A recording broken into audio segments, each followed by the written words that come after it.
In March of 2007, Cindy and I were visiting Tempe, Arizona, when we received a phone call from Donna Wu.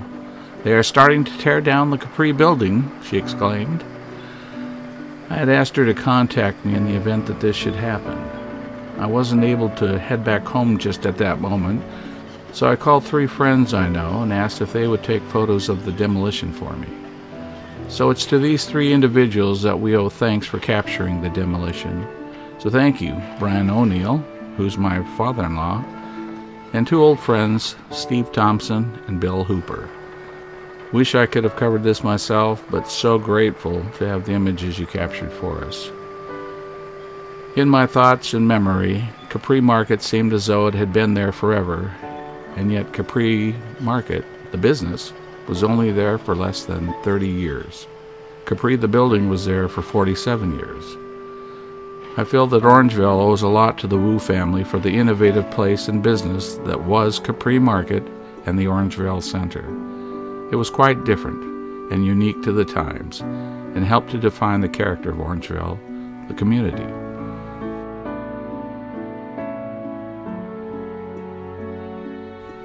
In telling the story of Capri Market, we need to travel back several decades in time to the place where it all started, and the man who was responsible for starting it all.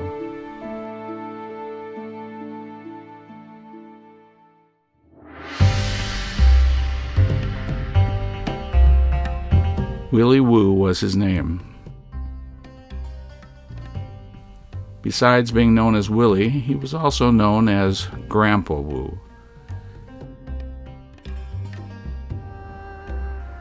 He was born in Hawaii, July 4th, 1882.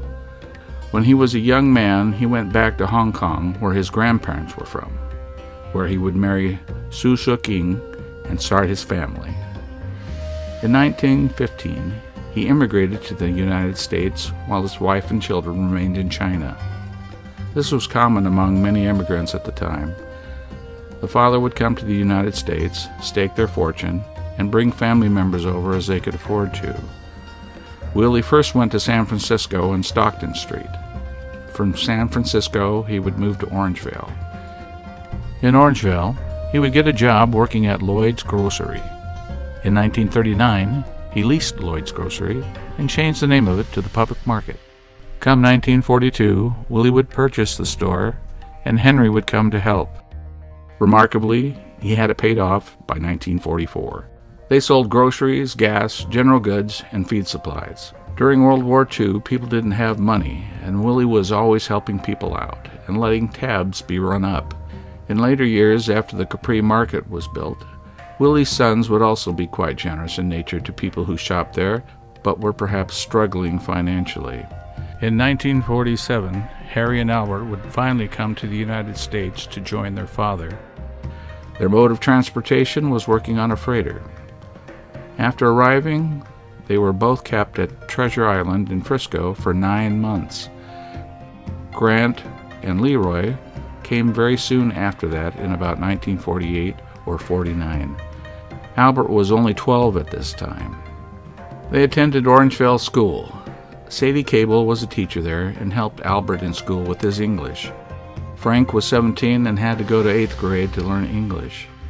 At that time, 8th grade was also at Orangevale School. Sadie Cable assigned him a friend who took him outside and would point to things and call them by their name, such as tree, sky, etc. Betty, Clarence, and Frank would come to the United States in 1950. They came by plane as Willie was dying of cancer. They were in customs in San Francisco on Friday night and had to stay until Monday. But Willie would pass over the weekend, so Betty, Clarence, and Frank never got to see their father again while he was still living. Willie's sons and daughters would continue running the public market for the next 10 years. In the 50s, as a small boy, I remember going with my parents to shop at the public market. My biggest memory of the building is the double swinging doors where you entered the building. There were wide flat handles that went across the doors with Wonder Bread ads on them. The doors swung both in and out, rather like giant saloon doors. That alone I found fascinating. This is the only photo that I've ever found of the inside of the public market. A photo I discovered while in the middle of this production. Here we see Frank in a public market smock with the name Public Market stitched onto it. This looks very similar to the Capri smocks the Woos would have made for the new store. If you look close, you can see Mounds candy bars, a Gillette razor display above the cash register, liquor behind the counter for sale. You can even see part of the swinging doors. In back of Frank, it looks to me like various garden seeds for sale. Several of the front windows to the store are also visible. And just above Frank's right arm, you can see part of the sign which reads, "You Test 'em," a machine for testing TV tubes. More about that in just a bit. In 1959, plans for a new store were being developed, and ground was eventually broken for its construction. It was a very big deal at the time. Nothing quite like it had ever been constructed in Orangevale.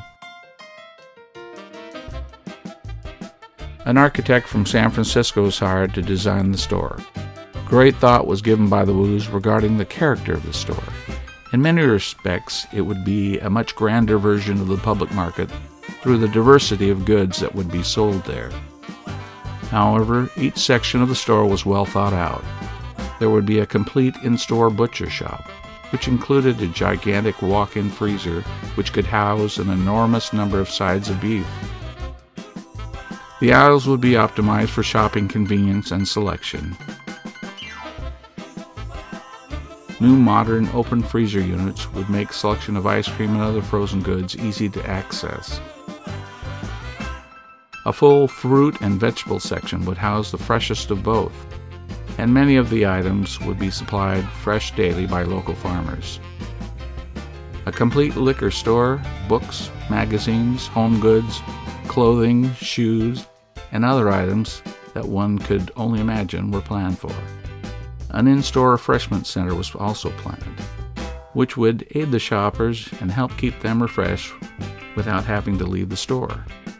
Even the outside of the store was optimally designed, with overhanging roofs to help keep their shoppers dry during wet weather.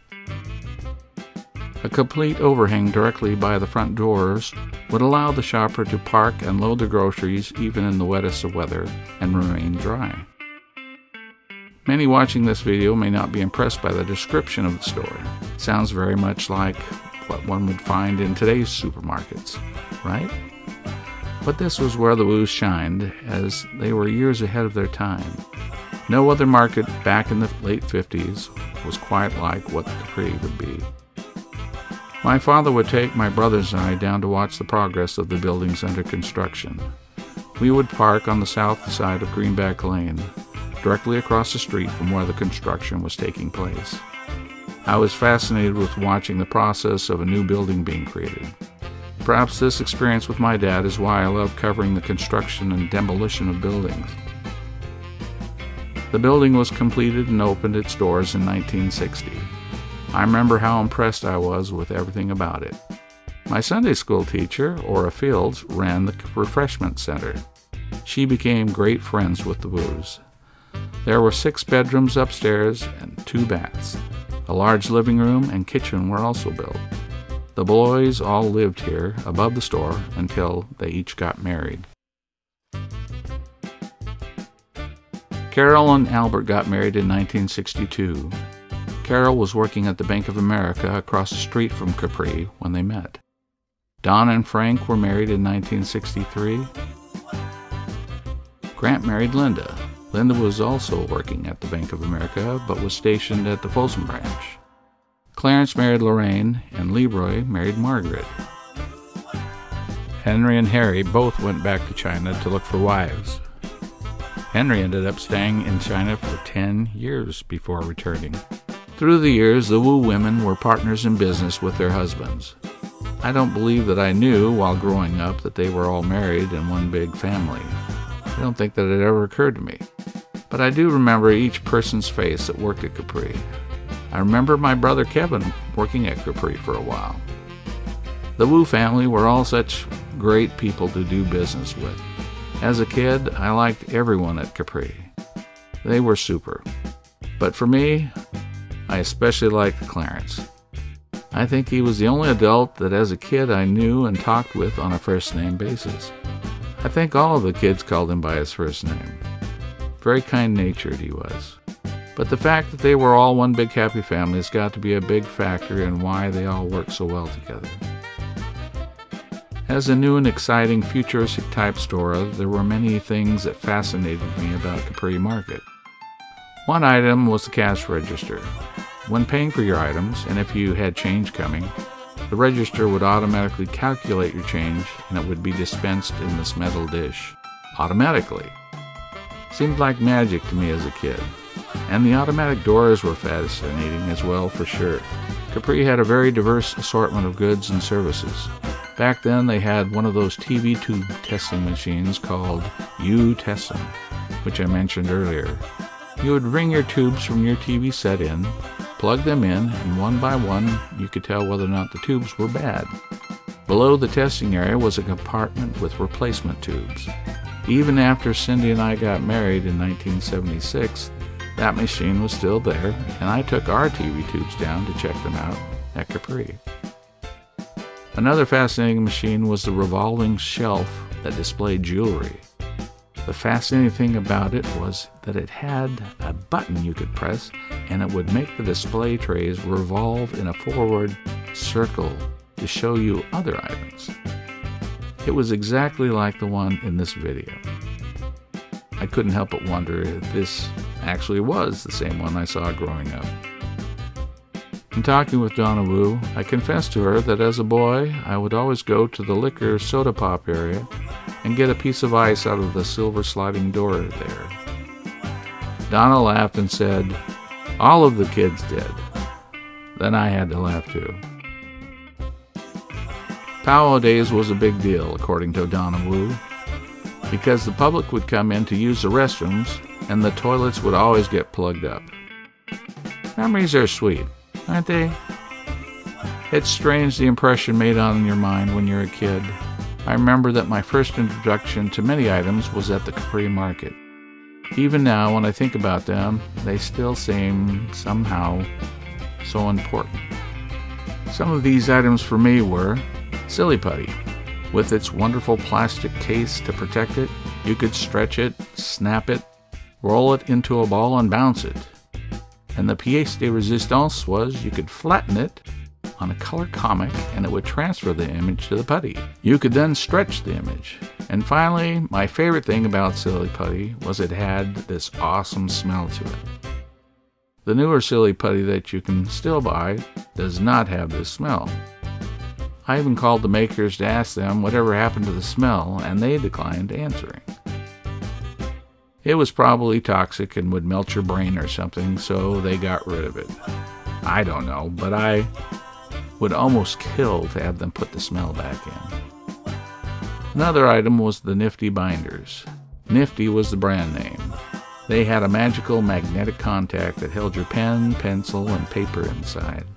The impressive marching band leader logo on it seemed important. This light blue Nifty binder is exactly like the one I had. Another item that seemed like magic was called the Fizznik. It looked like a large fishing bobber. It came apart in the middle. You could put ice cream, crushed ice, or whatever you wanted in the middle. Then one end plugged into your soda pop bottle, and you drank out of the other end. Your soda would filter through whatever concoction you had placed in the Fizznik, and you were in for an awesome taste experience. Even just plain crushed ice seemed to taste magical, filtered through the mystic Fizznik. Rainbow paper notepads were also on my list of awesome items I first experienced at Capri. They had so many uses, but I must admit my favorite thing to use rainbow pads for was creating an animated flip pad. I think I used a lot of my school books for the same thing.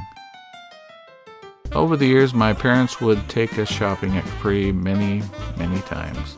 Sometimes, like other people from Orangevale would do, we would walk to Capri. It was only about a mile or so. I have such fond memories of those family outings walking to Capri. When Cindy and I started dating and eventually got married, we too would shop at Capri. In time, we would take our children shopping at the Capri Market as well. The Capri Five and Dime, located next to the Capri, was run by Clarence and Lorraine, his wife. Always fun to shop there. But between the Five and Dime store and the Capri stood a card dispensing machine that dispensed collector comic cards. My favorite was Mars Attacks cards. They were awesome. They were colorful, imaginative, horrific, and my mother hated them very much. But we boys loved them. For a nickel, you would get 5 cards. I can still see that machine in my mind standing there in front of Capri. Over the years, the Capri Center would host many different businesses. A barber shop was always there. I remember Swanson's Dry Cleaners. The Five and Dime store would later become Mingo's Music Store. This is where I bought my first harmonica. And eventually, a liquor store. I think it was also the library for a short while. There were a few other shops in there as well. Other stores at the Capri Center included a donut store, Orangevale Pharmacy, a laundromat, the Flower Basket, and Jeff's Mesquite Barbecue restaurant. At one point, there was also a shoe repair store in where Swanson's Dry Cleaners had been. I'm sure everyone who have memories of the Capri complex has similar and also different thoughts of what made the Capri Market special to them and their family. But those were some of mine. Capri the Market closed its doors in 1989. For a while, they ran a mini-market type store within the Capri building. The last store I remember in the Capri building was the Oak Superstores. If you went shopping at the Oak Superstore, they had some great furniture products. But if you kept your eyes open, there were also still remnants of the old Capri Market that could be seen. The walls themselves hadn't changed, nor the light fixtures. The old orange and green sectionals of the walls were still there. The butcher's window that we used to see meat hanging from was still there, as were the doors in the refrigerated section where we would get milk, eggs, orange juice, and such. It's sad to see old familiars disappear, but as Frank Wu told me, as we sat talking about the upcoming demolition of the Capri, time moves on and it's just time for a change. I asked Frank if any of them were sad to see it go. I wasn't surprised when he told me Clarence is. Clarence always felt like a kindred spirit to me. So time finally ran out for the Capri Market. As we are always reminded in life, all things must pass. I'm so grateful for the people and the memories of my family, of Orangevale and its people as a community, for the Wu family and the market known as Capri. Such sweet memories. After the demolition of Capri, a Walmart was constructed. I took my grandsons down to watch the new building being created. As we watched construction of the Walmart taking place, I couldn't help but go back in my mind when my father brought my brothers and I down to watch the Capri as it was being constructed. So, sunrise, sunset, life goes on, the circle of life, and so on and so forth. While the new Walmart store serves a purpose, it, of course, isn't quite the same as what was once the Capri. Time continued to move forward, and we all got older, along with the Wus. Leroy was the first of the Wu brothers to pass on. He passed away in 2000 at the age of 73. Within a year and 2 months, the family would lose 4 family members. Sister Betty went in 2020, as did Donna's husband Frank, who went in December of 2020. Clarence died in August of 2021, followed by Harry, just 2 weeks later, in September of 2021. Harry was the last of the brothers to die. He was 97.